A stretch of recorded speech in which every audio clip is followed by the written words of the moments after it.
السلام علیکم. آج کراچی میں جماعت اسلامی کی جانب سے ایک احتجاجی ریلی کا انعقاد کیا گیا. اس کا مقام شارع فیصل تھا. شارع فیصل بلاک ہوا پورے شہر کو اور مجھے بھی مشکل کا سامنا ہوا. میں آفس کے لیے گھر سے نکلا تو راستے میں ان کی جانب سے شارع فیصل بند تھی بلوچ کالونی کے مقام کے اوپر. تو میں نے بائک سائڈ میں روکی اور سوچا کہ ان کے اوپر ایک تنقیدی ویڈیو بنائی جائے.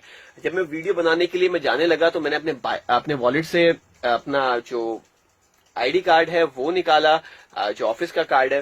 اس کے ساتھ میں نے مائک لیا اور میں لے کے روڈ کے بیچ میں چلا گیا. اب اس دوران مجھ سے ایک غلطی یہ ہوئی کہ میں نے اپنا والٹ نکالا اور وہ میں بائک کے اوپر رکھ کے میں بھول گیا. اب میں شارع فیصل کے بیچ کے اوپر دوسرے ٹریک کے اوپر گیا جہاں پہ میں نے ویڈیو ریکارڈ کرنی تھی. اب میں وہاں ریکارڈ کرتا رہا. اس کے بعد مجھے خیال آیا کہ میرا والٹ مسنگ ہے اور وہ میں بائک پہ بھول آیا ہوں.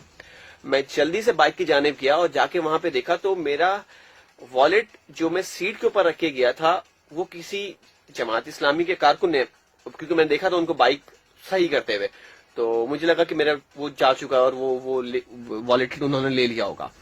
لیکن انہوں نے وہ والٹ اٹھا کے میرے ہیلمٹ کے اندر رکھ دیا تاکہ کسی اور کو نظر نہ آئے اور جب میں واپس آؤں تو آ کے اپنا والٹ اٹھا لوں. تو یہ ایک واقعہ ہوا. پاکستان کی کسی بھی سیاسی جماعت کے اندر مجھے نہیں لگتا کہ اتنا ہوگا, ان کے کارکنوں کی اتنی تربیت ہوگی کہ اگر کوئی شخص وہاں پہ, تو اکثر جیب کٹ جاتی ہے, تو وہاں پہ میں رکھ کے ایک چیز اور بالکل پبلک پلیس کے اندر میں رکھ کے میں بھول گیا تھا اور وہ واپس گیا تو وہ مجھے مل گئی. اور مجھے اس پہ بڑی حیرت ہوئی. اور اس میں کچھ رقم بھی تھی, تقریباً 5-6 ہزار روپے قریب اس میں پیسے بھی تھے. اس میں میرا I D card, duty card, A T M card, university کا کارڈ, ساری چیزیں تھیں. تو جماعت اسلامی کی اس چیز کے اوپر تعریف بھی ہے اور اس چیز کے اوپر تنقید بھی ہے کہ انہوں نے شارع فیصل بلاک کیوں کی. شکریہ.